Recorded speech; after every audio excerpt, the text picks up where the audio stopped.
I spent about 2 weeks in US. While there, I could feel the emotions towards China have become very negative.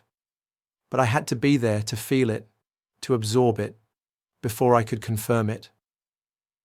An important American official in the Biden administration once published an essay in Foreign Affairs magazine in which he stated that the belief among Americans was that after America engaged with China economically, after America opened up China economically, that China would also open up politically, that China would become a liberal democracy, and that America and China would live happily ever after.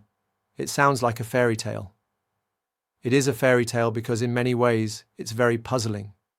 This is why one of my books tries to explain Chinese history to the Americans.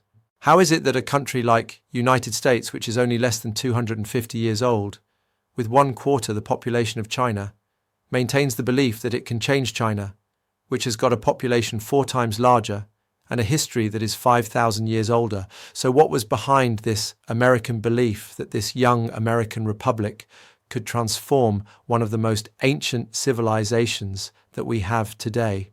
That in itself is an indication that there are lots of misunderstandings Americans have about China. This is what my book tries to point out. There are deep structural forces that are driving this contest between China and the US. Paradoxically, even though the United States has launched this contest against China, yet it does not have a strategy.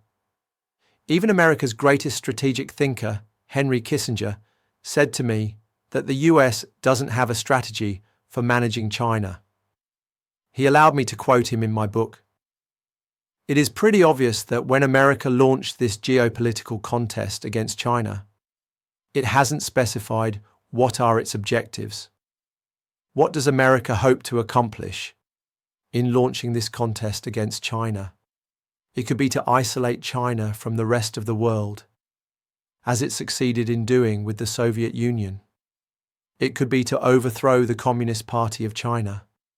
It could be to prevent China from becoming the #1 economy in the world.